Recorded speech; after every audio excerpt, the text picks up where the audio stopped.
Welcome to Stars Podcast. Through self-defense, mixed martial arts, nutrition, family, and all things in between, we share our journey of how we hack our mind and body to get the maximum return out of each day. Thank you for joining us. Enjoy the journey.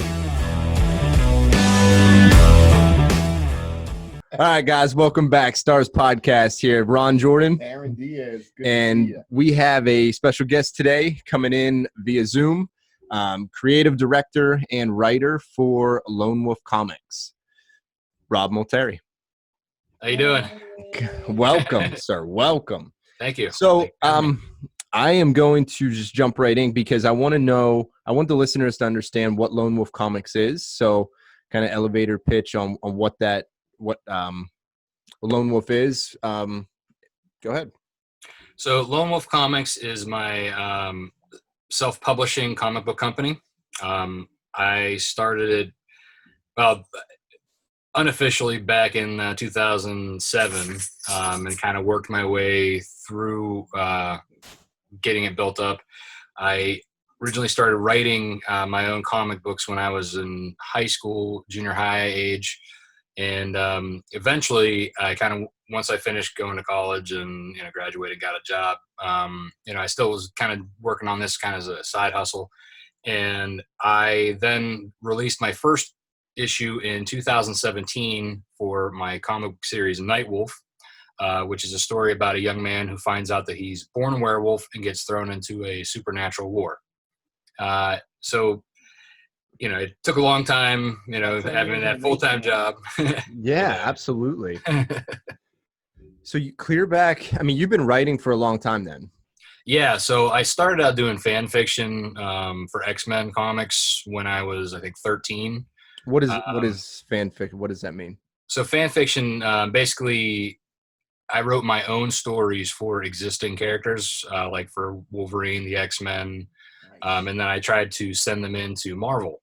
To see if they'd accept. Did you ever get anything back? I did. I got a very nice rejection letter. Do you still have it? I do actually. I honestly think it's at my mom's house still, but it never got thrown away. Oh, of course not. No. It was from Marvel. Right, exactly. Yeah. Yeah, so it's still in my room at my mom's house with a bunch of other stuff that I don't have room for here.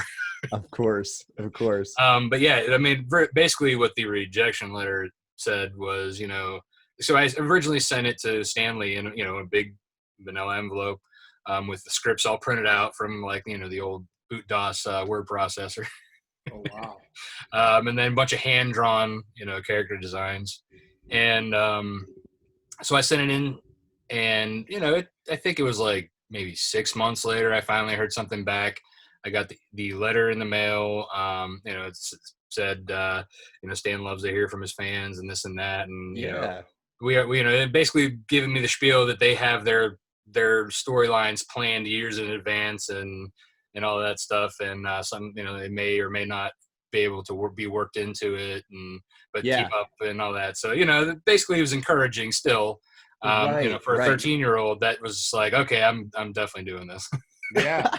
So is that something that's normal? Like this fan writing, this is something that's a thing. You didn't create this all by yourself, right? Right. No, I think a lot of people do that when they're starting out. I mean, I see it more now that the internet kind of has opened its doors to everything.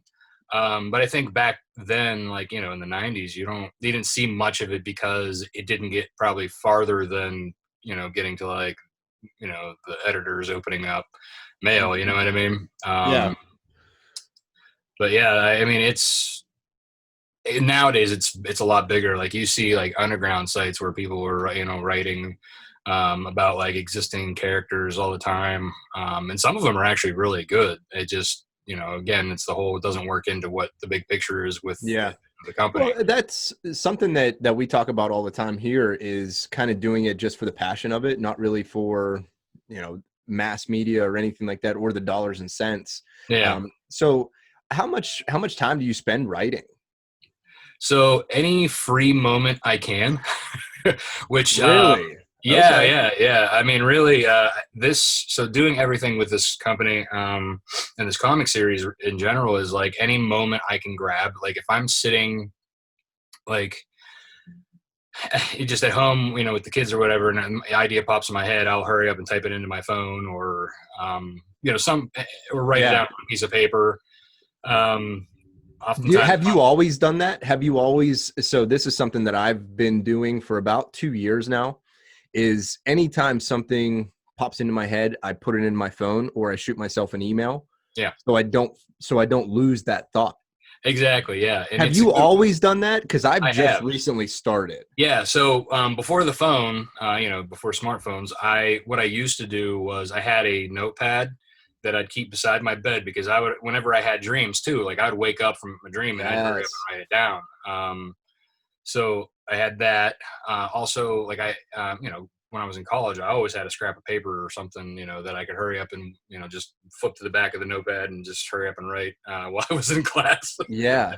Or something, So I've been, and that's kind of oddly how my writing process works. And I even did the same thing when I was, writing song lyrics for my band back in the day.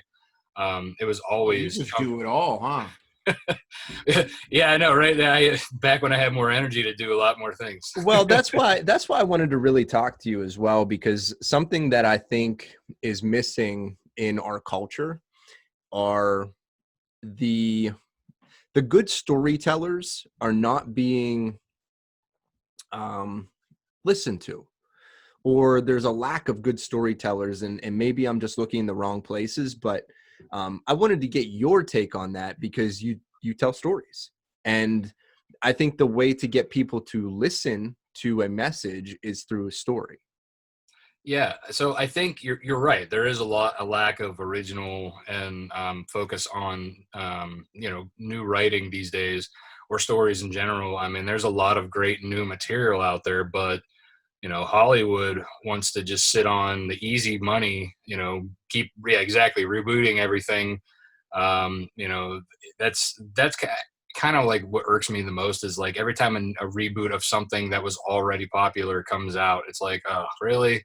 Yeah. And whether I enjoy it or not, when I see it, it's like, well, you could put that time and effort into something else. There's so many great stories out there. And even like everybody I've talked to, like in my, community of creators, they're like, they're all bored with what's going on in the, TV and movies, because a lot of it's all rehashing the same thing. Yeah, the same plot lines and the same this and that, and it's so boring. It was also kind of unfortunate because I was like a big Stan Lee fan, right? And like just for him to get wrapped up in that, like how many Spider-Mans did we see? How many Hulks did we see? I mean, cash the checks though. At some, I don't know.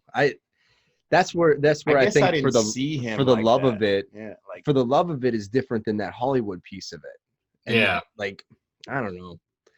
Yeah, and same with Batman too. Like, how many times did they reboot him? And now they're like, I can see this constant stream of like, oh, Michael Keaton's coming back. Oh, Ben Affleck's coming back. And I'm like, why? Why do they need all these Batmans? Are they doing are they doing that thing that they did with Green Arrow for movies? Did you watch The Watchmen on HBO? I did not yet. That's on my list of watching streaming, because my wife and I, we take turns what we watch. So so we have to get through hers to get to mine, and then so on and so forth. So we're so backlogged, on everything. And I think we actually watched less TV during this whole lockdown than we should have or could have. Yeah, you weren't going through your queue fast enough. Exactly. No, so we just finished it last night, and it was just one of those things too, because Watchmen is a comic book.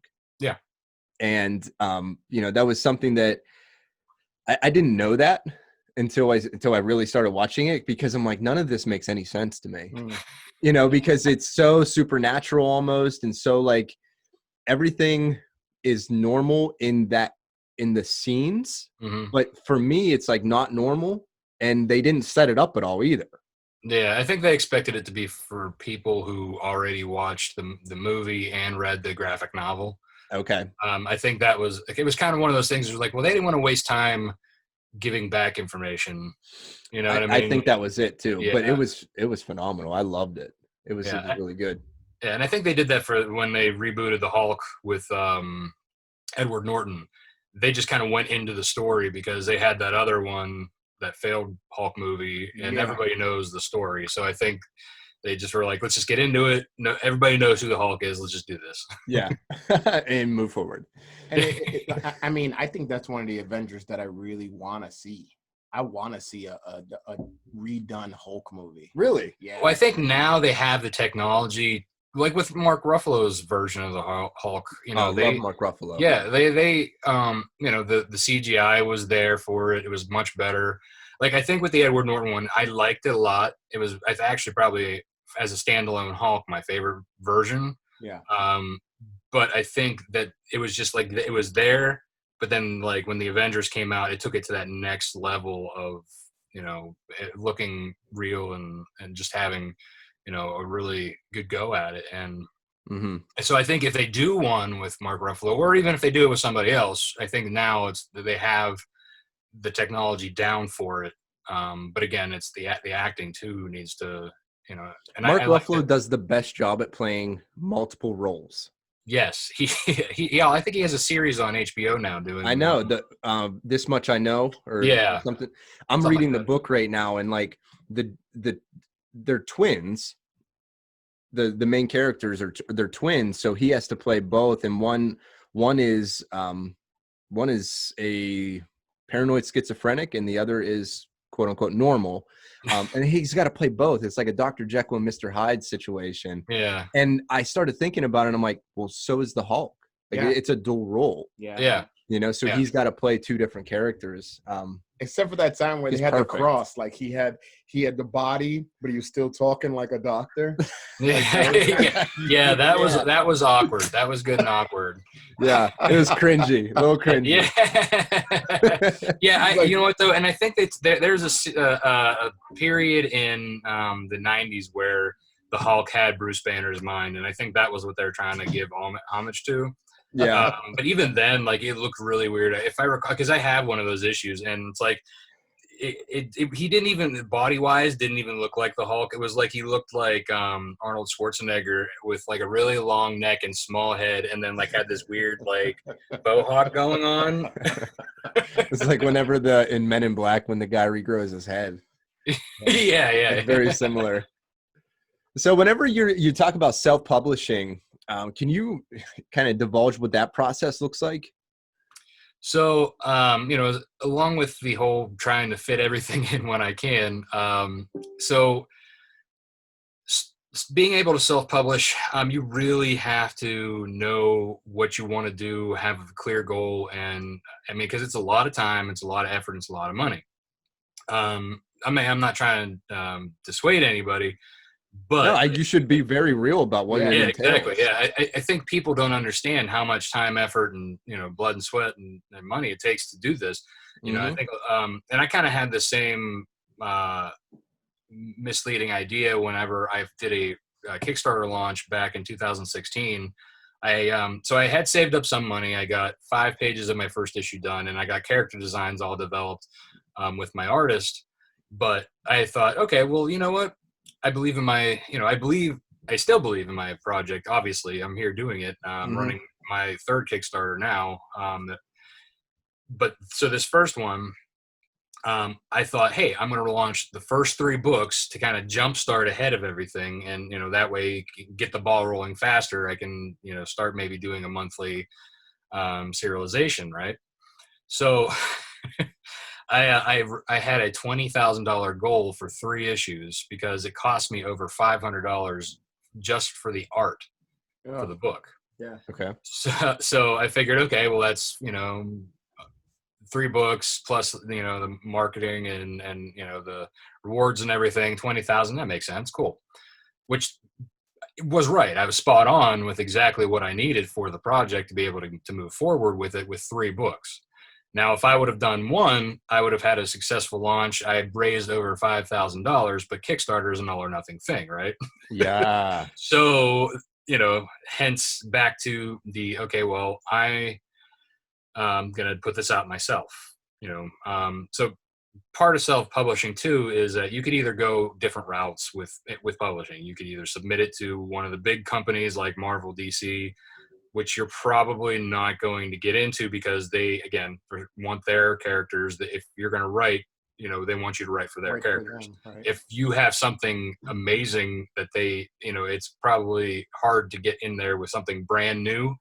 But chances are, if you bring something new to them, they're going to take it, and you're not going to get, owner's rights for it. So you're better off not doing that anyway. As far as, so the next step would be to get into one of the bigger indie companies, which would be like Image, Dark Horse, Top Cow, some of the original ones that came out of Marvel and DC back in the 90s when they separated.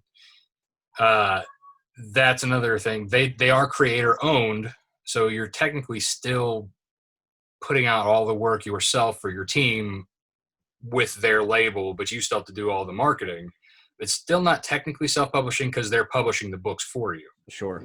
So self-publishing, in a sense, the real sense of it is like, so I made my own, comic label, and I'm putting, a lot of money. So even on top of like the Kickstarters. So like my second Kickstarter overfunded when I went back for issues 1 through 3, I just set it at that $5,000 goal, thinking I'd get it, which I did. And then some. Good. Yeah. Which is awesome. And I'm very happy about that. So it, not giving up is another thing for self-publishing. But to rewind before that launch, so I did a lot of freelance web and graphic design because I'm a full-time web and graphic designer, my big boy job. Yeah. And so the paying job for now. Yeah, exactly. That's the family supporting job. Sure. Right. So my freelance stuff all goes to the comic book, and so I saved enough. I got the first issue done, and I printed it out. I went to a printer, I got a quote, got it printed, and that was September 2017, which was almost a year after the failed attempt. So I got it published on my own. I went to a Comic-Con in Pittsburgh, the Steel City Con, and started selling. I mean, I only took 100 of the books with me. I came back, I think, with less than 20. I think I only came back with 16 books. Nice. Yeah. So I was like, and that I was like, you know what? I got to keep going. I can't let this ball drop. Right. So that early success. So whenever you get it published and you have those fresh stacks in your hand and you're on your way down to Steel City Comic-Con. Yeah. Comic-Con? Yep. Have you ever been there before just as a patron, or was that your first time definitely. ever? They have it 3 times a year, and I think I've just gone start comic books and not do Comic-Con. Like, I've bbeen there. I think once or twice a year I go. I started going with my cousin Matt. He's into like the pop culture, like toys and comics. Like he and I grew up playing like Ninja Turtles and action figures, X-Men together. So we both like shared that similar interest, and then going and meeting stars and stuff. That was it was kind of like our first dip into like the Comic-Con scene. And then we, have gone to other ones, and then I've taken my kids to Steel City Con, and my wife and I, we actually, our anniversary, we went to one in Niagara Falls. Nice. Yeah. So it had to be a little bit different though, this time going in as on the other side of the table. Yeah. It was, so on you the other nervous? side of the table. Yeah. I honestly, cause here's the thing, I've seen this too. Like this was my fear because I seen it happen. People just walk by artists and Artist Alley, which is sad because they're the ones who really need the money to do this stuff. Right. And they have a lot of beautiful art, and people just, they just kind of like try, like the patrons try not to make eye contact, and they just kind of skim what's on the table unless something catches their eye. And I knew that because I've seen it happen. And so that was my biggest fear, is like, I have one comic.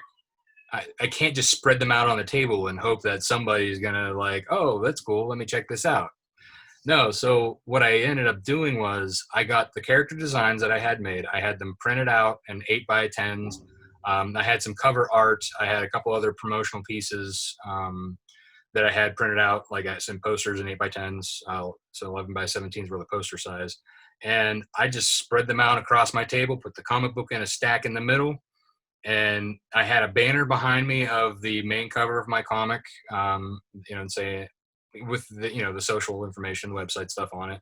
Yeah. And really and I think placement too is another key thing. I was like on one of it wasn't the end, but I was like, as you were coming around the corner, there was another guy who was selling like painted statues, which were really awesome. And he also had some prints of his original artwork next to me. And then he, as you come around the corner, they stopped and looked at his, and then they would continue. And then here I was right next to him. So then it was like, I think it just happened. It was a nice little combination that, his stuff caught eyes and then my stuff caught eyes. It was like a kind of a halting.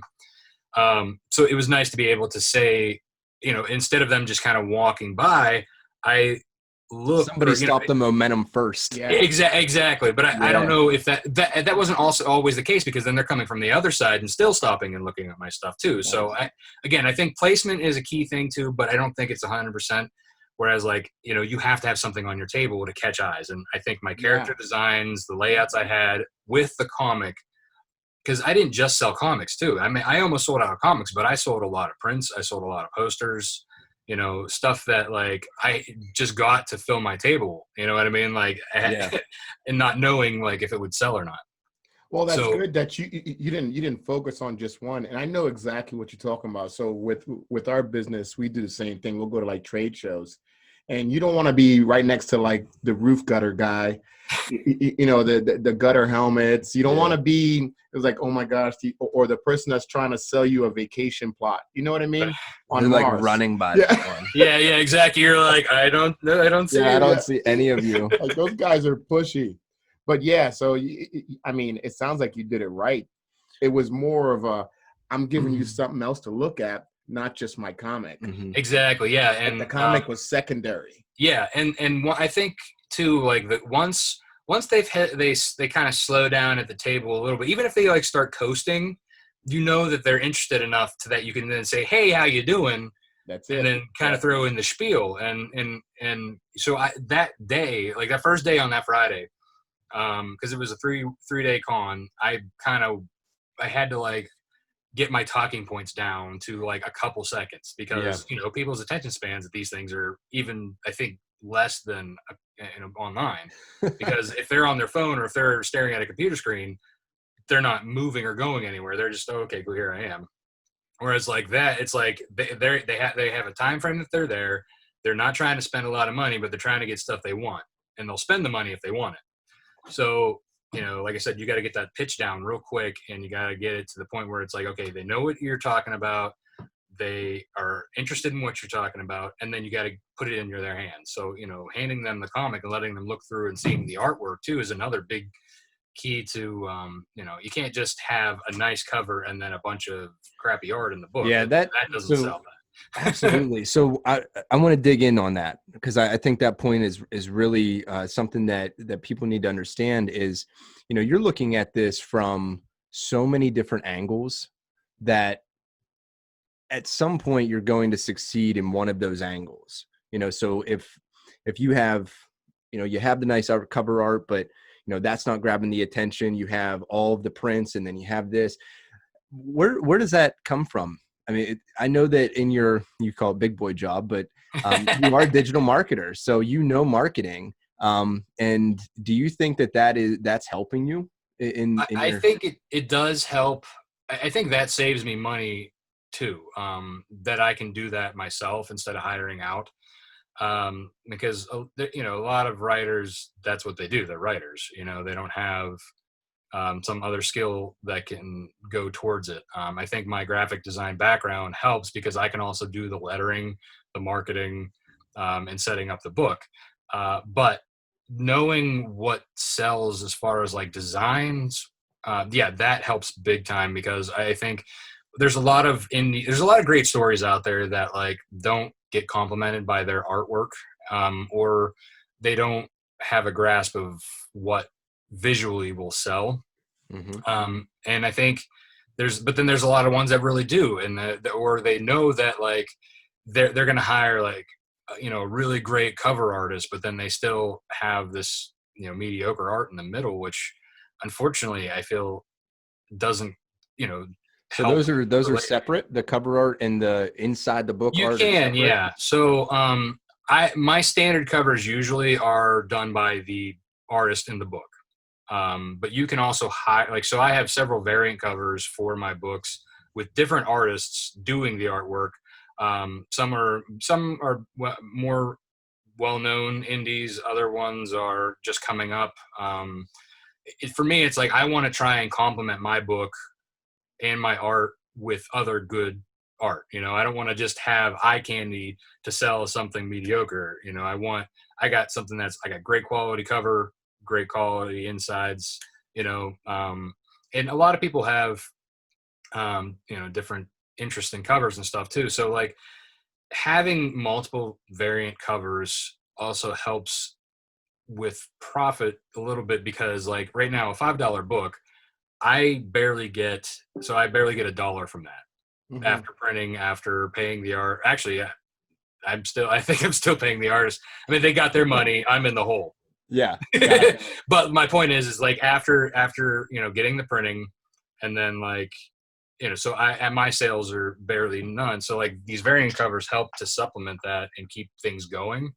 But it's also gives people who like different art like the ability to say, oh, well, I like this version of that cover better than this one, so I'm going to take that one instead. It gives a little bit of choice.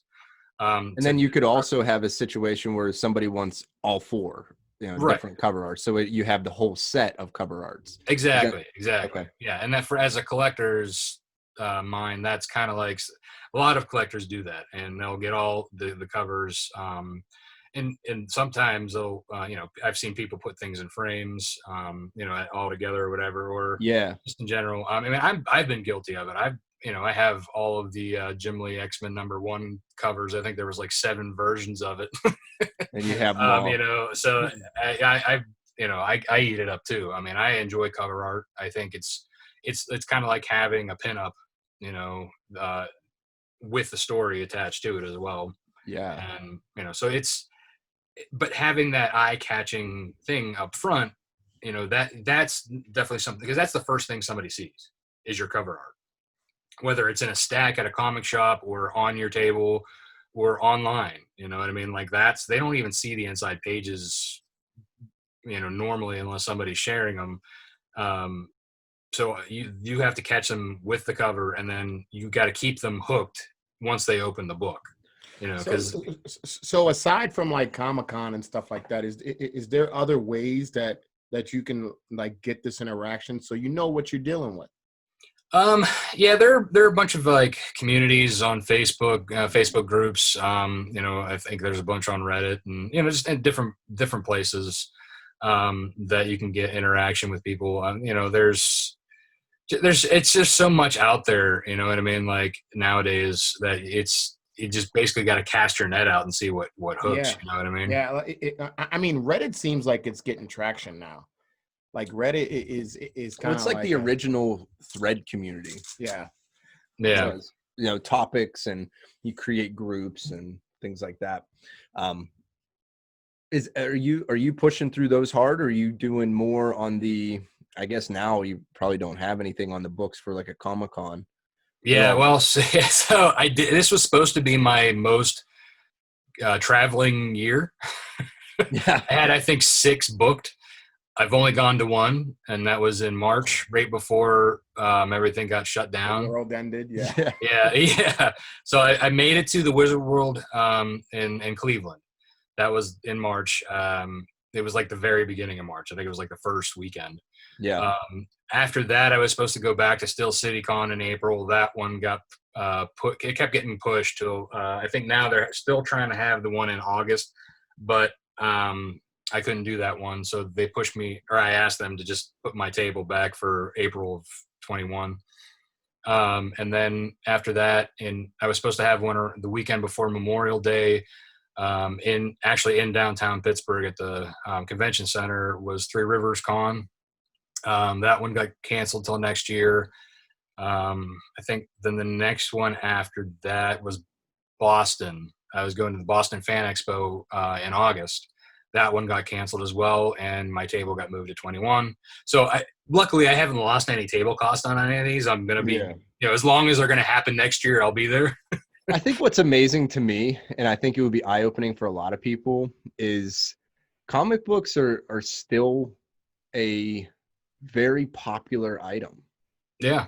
I mean, there are still thousands of people that go to these events, and it's still a way to tell a story. Yeah.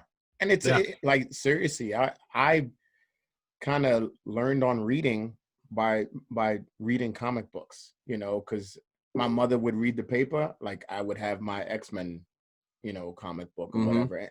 And that would help with me just learning how to read. Hey, one question with this pandemic, are you getting any more like material? Like, are you starting, because I think that this would be like a dream, like, oh my gosh, yes, it's a pandemic. I can start writing a bunch of stuff on this, right? You would think so, but I wasn't off. I worked, I've been working from home since everything went. So, I mean, you would think that I'd have more time, which I do I don't have to commute anymore, or at least for now, until I have to go back. But I had a 40-minute one-way commute. So I did have a little bit of extra time, and I think that helped to get everything ready for the Kickstarter, and managing out, the art and stuff. And so that did give me a little bit of extra time for that. But really, it's not like I wasn't working. So I didn't have like 8 hours extra to just dip into this, Right. And even despite that, you've still pushed through and created something new again. Yes. And that's, I don't know how to say it without being frustrated, is like, I don't think people quite understand that there's no overnight successes. That's not a thing. Stuff takes years and years and years to do, and you have to pay the bills too. You can't just have a passion project. Yes, you can have a passion project, but you have a family. So, kind of run me through that balance that you strike, if it's at all possible. Yeah. So, I wake up in the morning, I work, and then, I deal, with the kids in the evening, make dinner. So like I said, any free time I have, like when the baby's napping, like on a weekend, I'm up here, you know what I mean? Like I'm, got my nose in the computer or on my phone trying to, write some stuff, or I'm talking with artists. Sometimes it bleeds over a little more than I like it to. Like if like an artist is asking me something while I'm in the middle of, dinner or other stuff, like I try not to, but I know I'm super guilty of it. Yeah. I'll pop out my phone and answer a question because I don't want to slow them up. I want to keep them going because I know as an artist, once you have a momentum going, you don't want to slow down. I'm sure your wife likes that. That's a little bit of contention. No, I'm sure she doesn't. Yeah. But even still, like you do all these, you're pulling out your phone during dinners and whatever, but she's still supporting or supportive of the creativity that you have.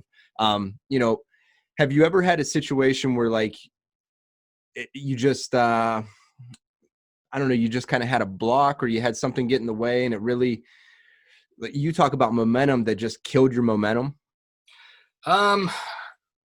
Yeah, I mean, I think the way I work helps me prevent like writer's block, because I have so many tasks that I have to handle, that once I get a stop point, I think I just move on to the next one and kind of go in a rotation, because I have so many things I have to do. I don't really have time to let something stop me. So once I get to a stopping point, it's on to the next one and so on and so forth until I get back around the horn. But like if something inspirational or creative comes in, then it kind of like, okay, I know when I can skip to one, it's not just going in a full circle and hitting everything at the same time. It's okay, I'm over here, and then something over here comes, I have to, switch you have to divert. gears. Yeah. So it's, I mean, there's been times where I wish I could have got more writing done or could have had a better thought, but I don't have time to worry about it because I have to move on to the next thing.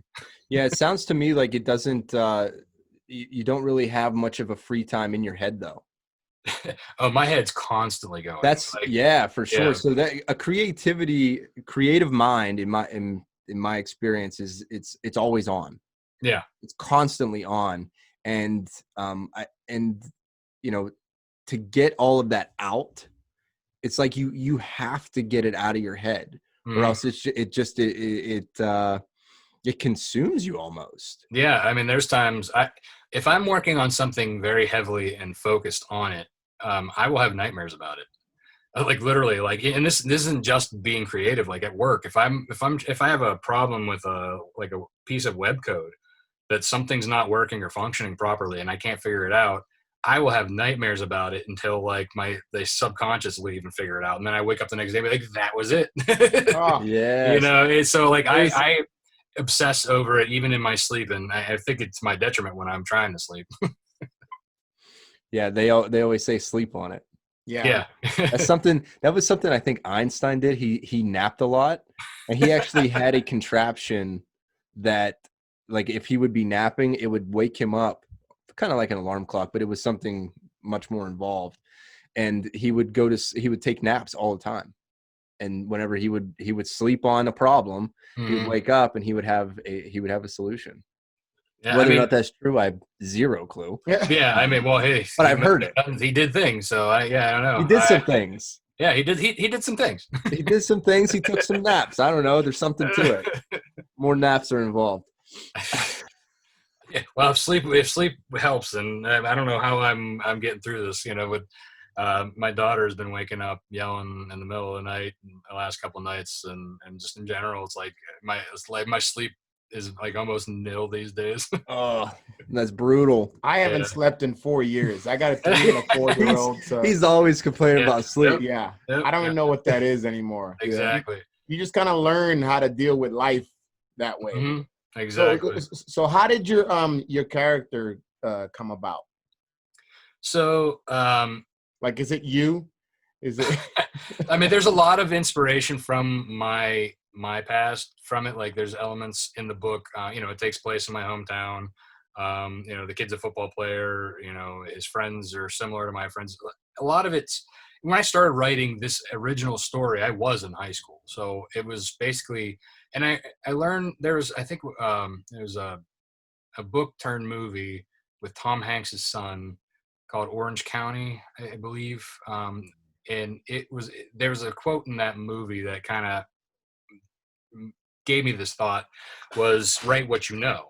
And, being that age, I didn't really know a whole lot, I mean, I knew, that was what I knew, is like what I seen on TV and then my friends and my high school experience, you know what I mean? And I had a lot of rough times in elementary and high school. I was growing up, I was the fat kid that everybody made fun of, and then who had to defend himself, Mm-hmm.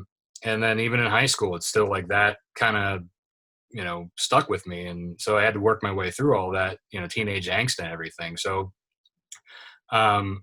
I think a lot of what I wrote into that was pouring out my emotional energy.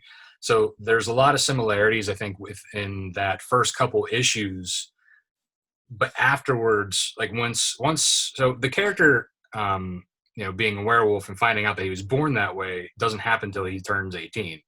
And then his entire life gets ripped away from him. So it was kind of like using things I knew to kind of get to that point. And then once it was after that, I can make up whatever I wanted. You know what I mean?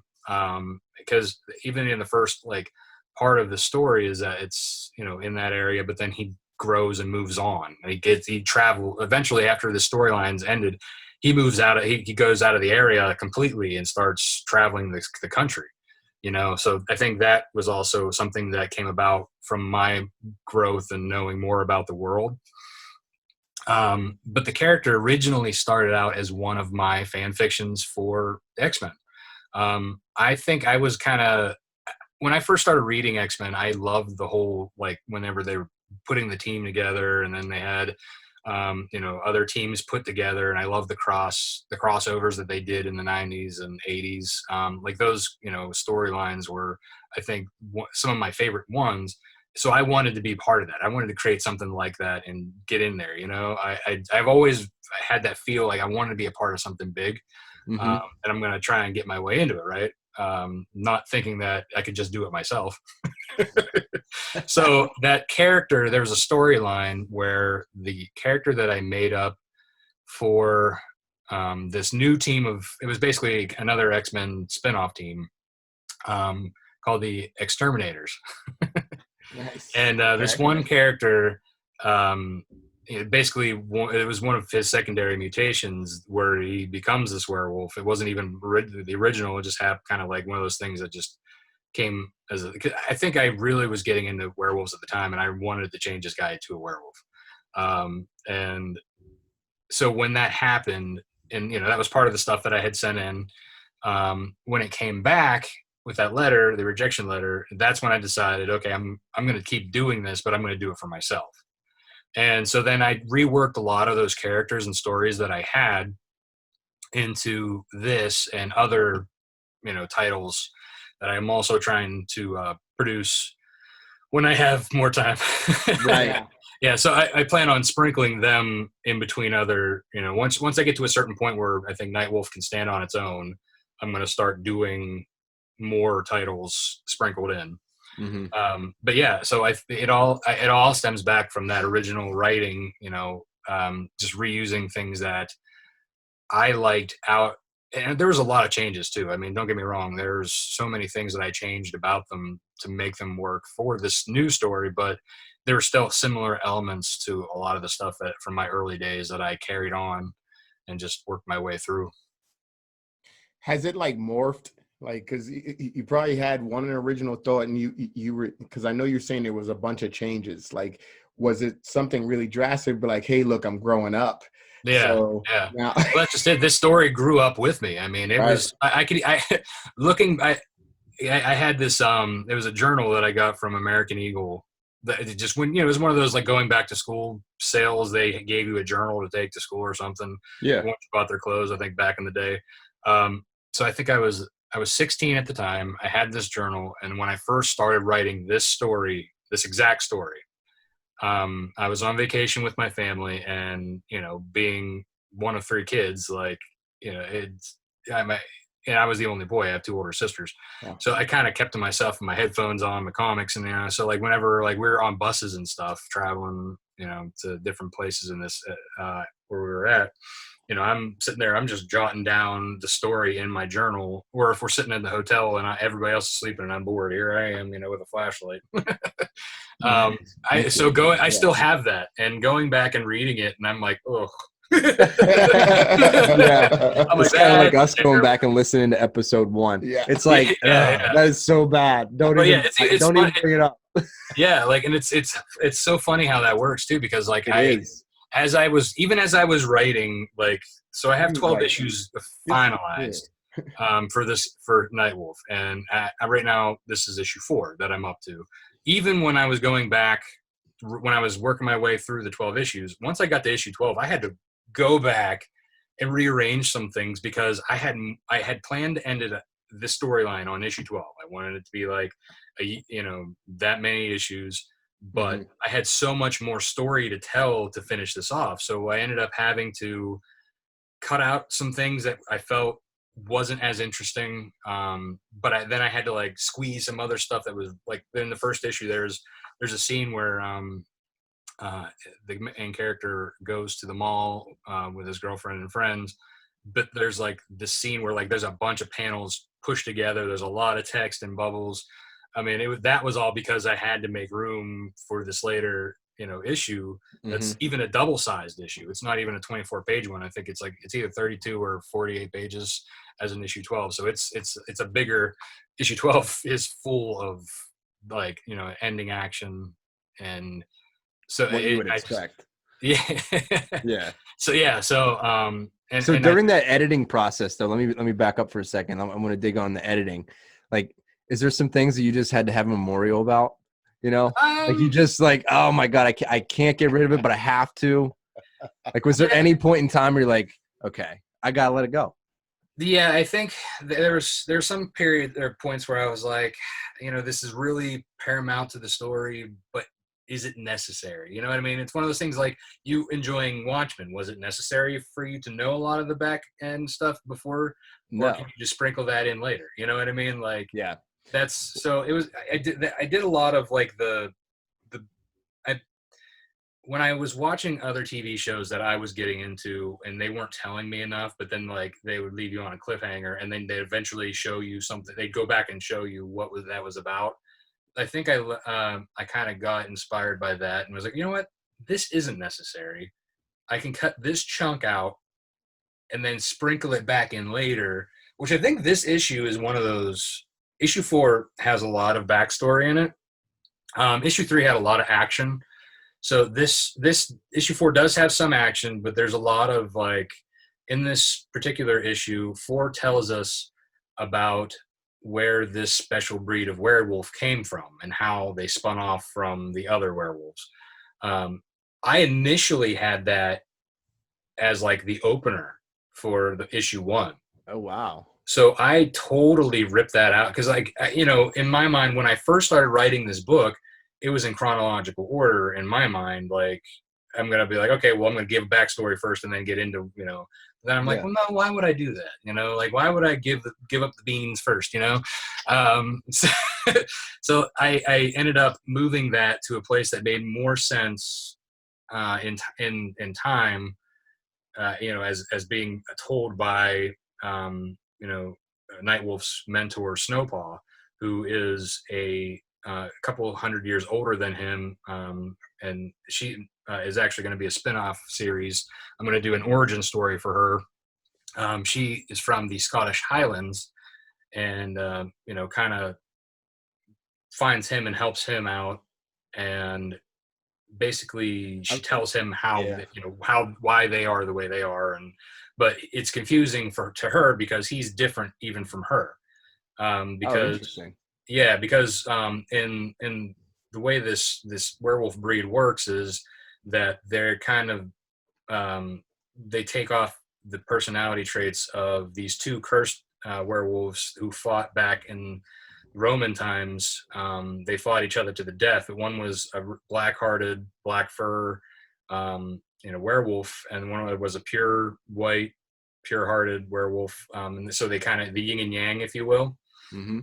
And they so each reincarnation of them, it's kind of like a recessive trait, but like every so often, like this trait will show in someone, and they will basically be a reincarnation of one of these 2 wolves. Kind of like a Night Wolf is a combination. He's got black to white gradient fur, and it's confusing why he's this way. So a lot of the story. But he's interesting even among the interesting. Yeah. I like to say he's a freak among the freaks. Yeah, uncommon amongst uncommon people is what David Goggins would tell you. Yeah, so in a way, he's kind of like he's a representation, I think, of like the modern age where like there's no thin line between good and evil. It's a blurred gray area where like, you know what I mean? Like there's like, okay, well this is okay, but this is not, but yeah.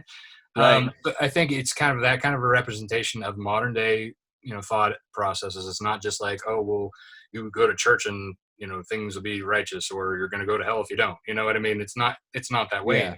You can have multiple thoughts in your head at the same time. They're sort of against one another, but not really. Right, exactly. And I think they all come from a good place. Yeah, and morality, is kind of like the same as the eye of the beholder in a way. Like, what's right, what's wrong, but there's some things here that are like, that kind of slide now. Yeah, you can't rule with an iron fist all the time. Exactly. Yeah. I agree with that 100%. I think going back to that editing process too, you have a vision that you want to put forward. And we talk about vision here all the time, especially with, entrepreneurs and the like. There's always a central vision, and you do have to stay focused on that. So that editing process is that process exactly. You're making sure that the story stays true to what you want it to be, but you can get rid of some of the other things that don't necessarily come back to, does it explain my original thought? Right. Yeah. So again, like, sometimes like I said, there's ways you can work it back into later, or there's things that you're like, okay, well, this is interesting to me, but is it going to be interesting to other people? Like, is it going to be one of those things where it's like, it's okay. It's good for me to know that this is the way it goes, but I don't think anybody else is going to care. So, there is that chopping block. If you just have to totally cut something out. So where do you see Lone Wolf Comics here? Near term, let's talk about 2 years, or in long term, 5 to 10? So in 2 years, I see, aside from publishing Nightwolf, I'm hoping to, like I said, have a Snowpaw Origins series out, and at least one of my other titles. I think either Redemption or Crimson Dawn would be, and I think I'm kind of aiming towards, I think, a Crimson Dawn, which is kind of leaving the supernatural and going more into like the superhero, to kind of give a little bit more breadth of like my writing, so it's not just kind of pigeonholed in supernatural things. Yeah. Whereas like Redemption is more directly related to supernatural and Nightwolf than Crimson Dawn is. But I do have a plan where they all will come together. So as you're saying, in 10 years, I would like to be able to do a lot of this before 10 years, but in 10 years, I'd like to see this become my full-time thing. I'd like to be, like, my vision is being Robert Kirkman big. I want to have a series on TV and, and have several, long running comics. Absolutely. That's great. It was funny how you're talking about. I guess I'm wondering, what space are you in? Like, what would be the comparison to a mainstream audience? So, genre-wise, I think supernatural and horror is right now where a lot of my stuff is. Nightwolf has a lot of, there's a little bit of gore in it. Not like guts everywhere, but like they're in issue 3. I mean, I think that's probably one of the goriest. There's a scene where Nightwolf's parents are, they're crucified to the fireplace, and it's not a pretty scene. You know what I mean? And then when the werewolf, bro, you go right to killing the parents. Jesus, Rob. Batman lost his parents. But you never you never heard about it. Jeez, Rob, you're killing me. The kids. I'm half messing with you. Yeah. But I mean, and then there's like a scene where like they're werewolves are fighting with swords, chopping other werewolves' heads off. I mean, it's it's not for the faint-hearted. but I mean, it's a good calling card for you though. Yeah. Right. I mean, that's like your writing. So you can always tell when somebody that has a particular like or whatever, it's their style. So you can always feel it inside of there. I'm interested. I'm going to be hitting you up. I'm going to get those. I'm going to buy a couple of the not episodes, but the books from you, because I want to read through them, and because I want to be on the front end of this thing. First off, I'm going to get them framed and everything after I'm done reading them, because I believe in you, man. I appreciate it. Yeah, that's what this comes down to is, we like to prop guys up and women that are kind of moving forward with their passion and what they're really called to do. And somebody who has been trying to do it for so long, that shows the patience and the long game. That's what we're all about. Because I think far too often, especially in the microwave society that we live in, everybody thinks that popcorn should be done in 1 minute and 26 seconds. But like it takes longer to bake. It takes longer for things. Just having the ability to know what the patrons want at the Comic-Cons only came to you because you've been going to them for years. Yeah. That you don't just know these things. You have to experience them. You got to be in the mud in order to get to it. And to be successful, I think at anything, you have to be in it for a while. Yeah, definitely. I mean, experience speaks a lot. And if you don't have it, ask somebody. Like that's another thing like that I've learned over my time is that I've grown a network of creators and artists, and we learn from each other. We share stories, we share experiences.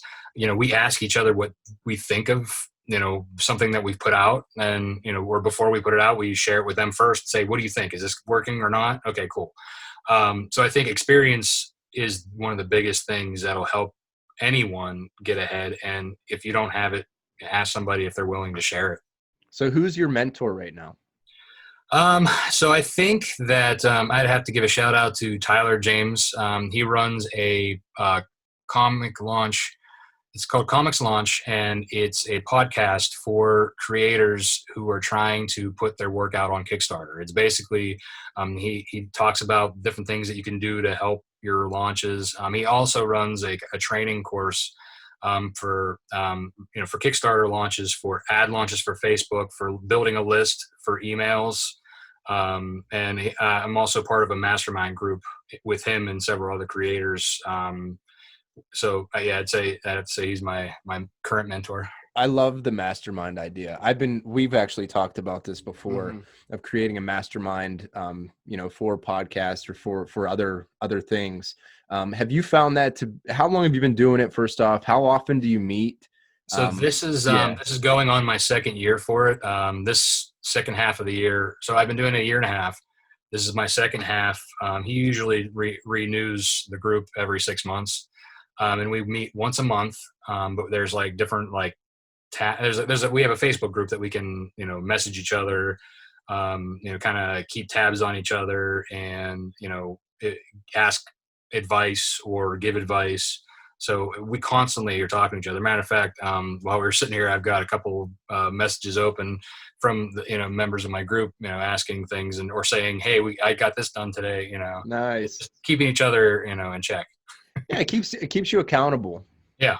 Also, which is also an important piece of the puzzle to keep progressing forward, because life gets in the way, and if you know that you're accountable to this group of people that you look up to, you want to impress them, and let's just be honest, you want to impress them, and that's for us guys that are competitive in nature.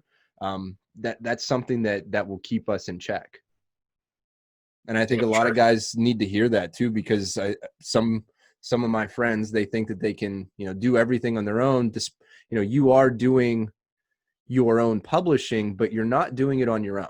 Exactly. Yeah. I mean, I do 90% of like the stuff for my company, but when it comes down to the art, I know that I'm an okay artist, but I can hire better. And I've done that. And so I rely on them to do basically the visualization of my dream. And then I'm also, like you said, reaching out to other people.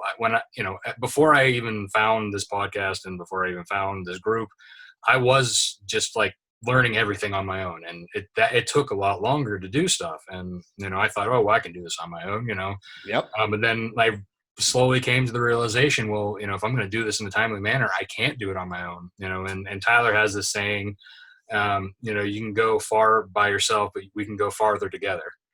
Yeah. Yeah, that's it. I agree with that. But to be like humble enough to accept that too, I think that's a good self. For one, you're confident in yourself enough to say, hey, look, I know where I stand. I know where I'm at, and I think that's really hard for guys to do, especially like alpha guys. They're just like, no, I'm going to do it by myself. I can do it. Which Rob is. Yeah. But to be, to be like self-aware, to be like, hey, you know what? I can get with a Ron, I can get with a Rob and we can do this together. You know what I mean? So yeah, that's definitely. really good. Yeah. I mean, honestly, if I could bring on somebody who is willing to like put in as much effort as I do, I would love to have a partner. Yeah. Dude, I've said that too. We've talked about this 1,000 times. It's just like putting out a Craigslist ad and say, hey, there will be zero money in this. Okay. Right. But I'm telling you, this is going to work. Yeah. And this is what we need. Like I need a videographer. I need somebody to run through all of my videos and editing. like and take 30-second clips and like make these TikTok videos, like just take it over. Just I'll give you all of my files, please. Yeah. You know? Because like you said, it is so time consuming because we have other responsibilities, but we also have a creative itch in us that I think needs to be scratched more often than we think. Mm-hmm. And I think more people, if they would dip into their creativity, would be a lot happier. Yeah, I agree with that. Yep. Because I love doing this thing, like the podcast, and I'm sure you love doing comic books.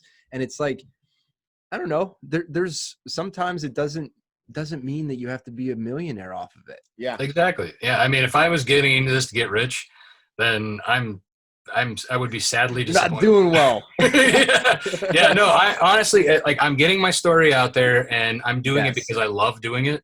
I love comic books. I've been collecting them since I was a kid. And you know, you were talking earlier about, you know, how you learn to read on it. Well, that's the same here. I'm dyslexic, believe it or not. Oh. And so comic books is how my mom got me to learn how to read. Yeah. So what was your first comic book that you did learn how to read on?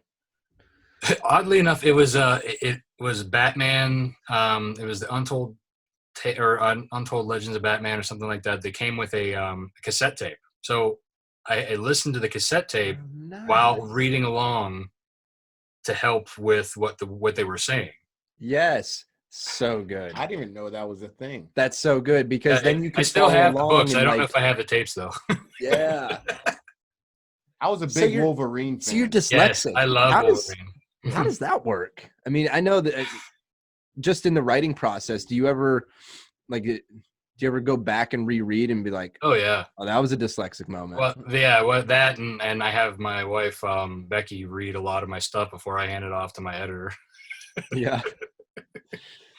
My wife. Yeah. So yeah, it is tough. It is. You know, when I write something and go back to it, you know, luckily we have that period of editing, because you know and Becky will even, like, when I'm putting emails out to my list, you know, she has to proof everything that goes out because otherwise, like, my spelling and grammar, they're terrible.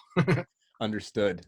Yeah, I've Alyssa looks through, like, I'll say, hey, I need you to look at this email and tell me what you think is my point of this email.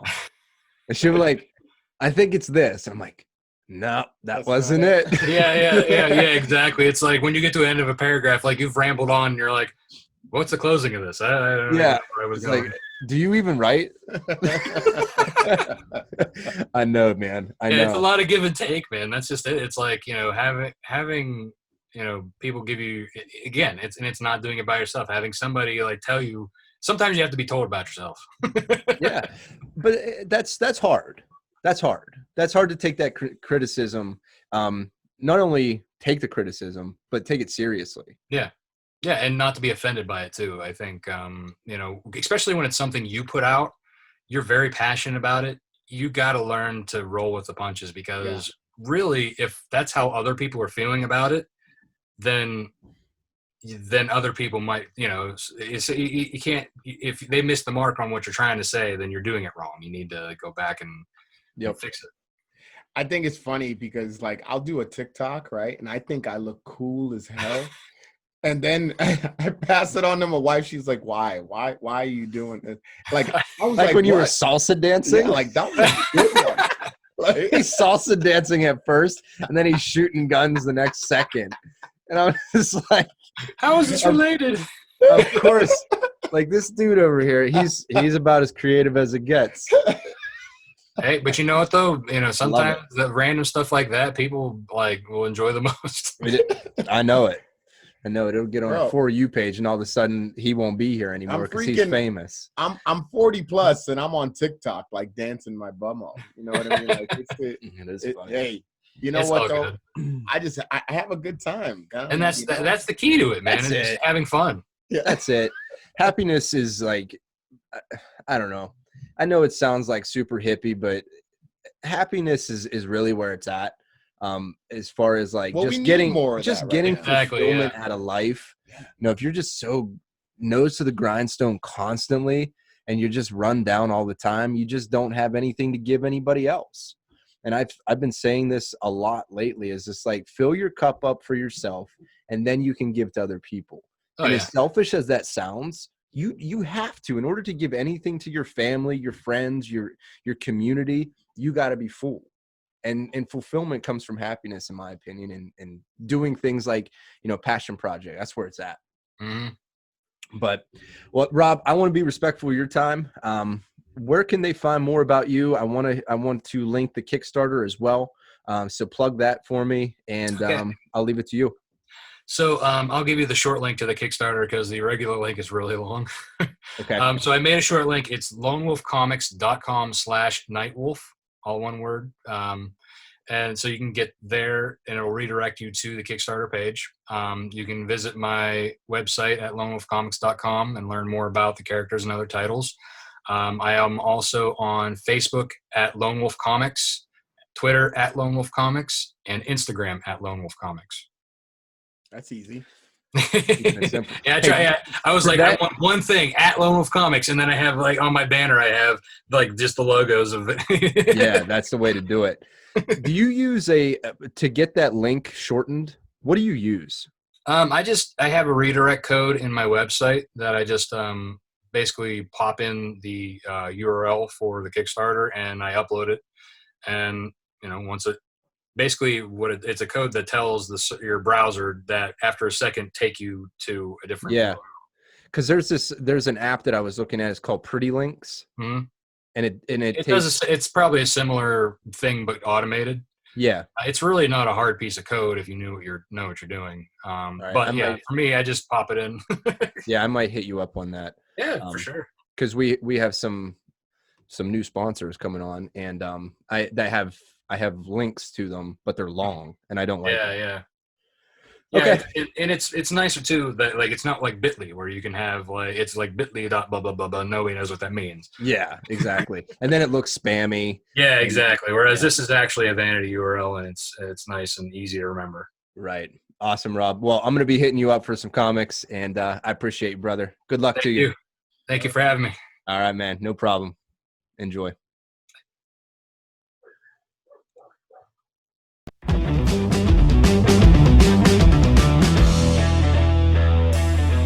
So the journey has begun. If you guys listening to our content today had any kind of value or you were moved in any way, please feel free to subscribe, pass it on, let everybody know that these two guys are the truth. They're out here just trying to do good things to make good people. Thanks.